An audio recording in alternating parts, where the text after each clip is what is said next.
Oh boy, folks, it's time for another special, this time an adaptation of a game that nobody really likes. Sonic 3D Blast was an isometric platformer, and I've pretty much just summed up exactly what was wrong with it as a game. There are very few games out there that can claim that the isometric viewpoint ever did it any good, and this game sure ain't one of them. Maybe I'll talk about the game itself more in depth later down the line, but let's take a closer look at its 2D adaptation that Archie threw out in an attempt to entice people to spend their hard-earned money on it. The cover is fairly decent, emulating the basic idea behind the game fairly well. I do think it's a little bit busy, but nowhere near cluttered enough to be an eyesore, though really those Flicky designs are kind of scary. And look at that, transparent tails just chilling off to the side. Yep, I'm sure you're in here too, bud. We open on Robotnik getting in touch with Snively, telling him that no one else needs to hear what he's about to say.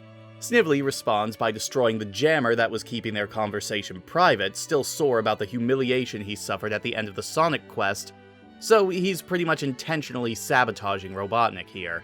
Cut over to Knothole, where it works, and Rotor picks up the broadcast on his own satellite. Rotor says he's all the way out in the South Ocean, which is fairly remote and doesn't really seem to have anything of note out there.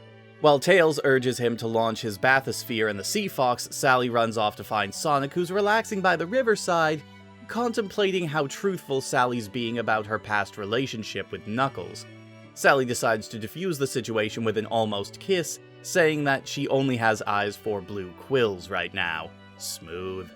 Rotor and Tails put a stop to the awkward moment by choosing that moment to float up with their subs. After a brief explanation to Sonic, the three heroes start to float off to the islands where Robotnik is burrowed in. And speak of the devil, that's where we cut to next. Robotnik is strolling around Flicky Island, monologuing to himself about how the island's flora sprouts precious gems rather than seeds. And because of that, he feels that there might be a Chaos Emerald somewhere on the island. He notes that, lacking natural predators, the local Flicky birds are not afraid of strangers, and he uses that to his advantage, throwing them into his new Roboticizer, Compact Edition, transforming all of the birds into his robotic minions. But he leaves one of them untouched in the hopes that frightening it will lead him back to the Chaos Emerald. Cut back to Sonic and friends approaching the island as a large swarm of birds start to swarm them. Tails, flying up to get a better look, is quickly attacked by them, but when he falls into the water, splashing a small group of the birds with salt water, they revert back to normal. Pretty sure roboticization does not work like that, and that is a pretty big design flaw with the process. It seems to only be the case with Flickies for some reason. To make sure that it wasn't just a fluke, Sonic takes out another one by making a water ball and lobbing it at the thing. He then leaves Rotor and Tails to deal with the swarm of birds with squirt guns while he dives into the water and buzzes his way to the island in search of Robotnik. Good to know he hasn't developed his chronic fear of water yet then. While Tails and Rotor make their way up the beach like this is World War II, Sonic runs into a few of the Flickies that Robotnik missed and manages to communicate with one of them by drawing a picture of Robotnik. The Flicky somehow manages to get Sonic to understand that Robotnik is at a magic ring, and then leads him off, towards a trail of Robotnik's footprints. Robotnik discovers the magic transport ring, figuring that it will lead him to wherever the Flickies are originally from, and there he'll find the Chaos Emerald. When he tries to jump in it, Sonic slams him out of the way, and then they have a brief back and forth, which ends with Sonic touching his nose to Robotnik, I'm not kidding, and ends up getting electrocuted for his trouble. Robotnik jumps into the portal, with Sonic following close behind, and then we get our money shot for the issue, a 2-page spread of the final boss battle for the game, which is very hard to follow, honestly. While Sonic's speedlines do create a cohesive path from the start to the end, there's a ton of other stuff happening around it, or existing in the background, and as such, it's very difficult to actually follow, as your eye is drawn all over the place as you try to figure out exactly where you should be looking. Anyway, it ends with Robotnik's mech being destroyed and Sonic taunting him over his loss, but as Sonic grabs Robotnik's cape, it suddenly comes alive and wraps around Sonic, leaving him near immobile.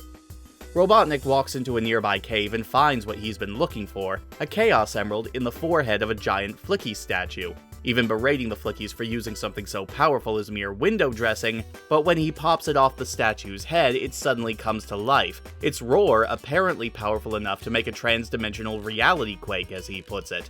The quake is so powerful that, as Sonic recounts in his battle with Hyper Knuckles, it starts to cause the entire zone to collapse, and the portal back is starting to shrink. Sonic manages to free himself from the cape and rockets past Robotnik, who almost loses an arm to the shrinking ring due to continuing to hold the emerald, but a Flicky comes along and devours it, forcing him to let go.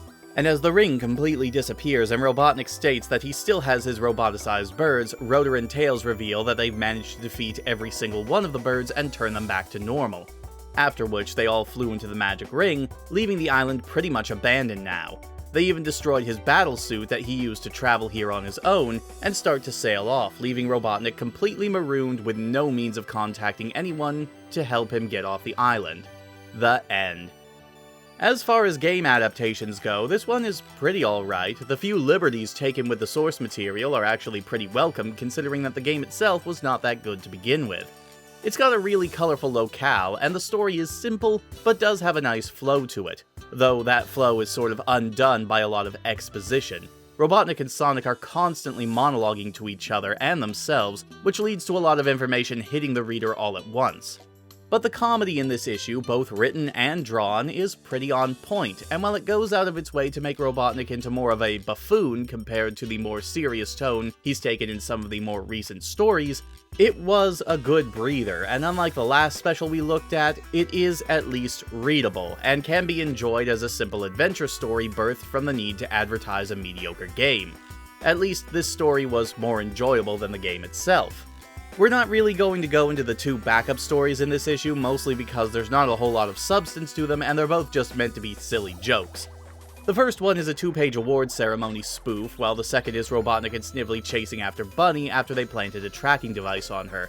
They're both cute and silly, just not terribly memorable, but I'm always in favor of anything that gives Bunny more screen time. So yeah, that was a pretty alright special, all things considered. So hey, we're getting pretty close to the first big shakeup in the comics history, so let's keep this train rolling as we take a look at Sonic the Hedgehog number 45. I'll see you all next time, everyone.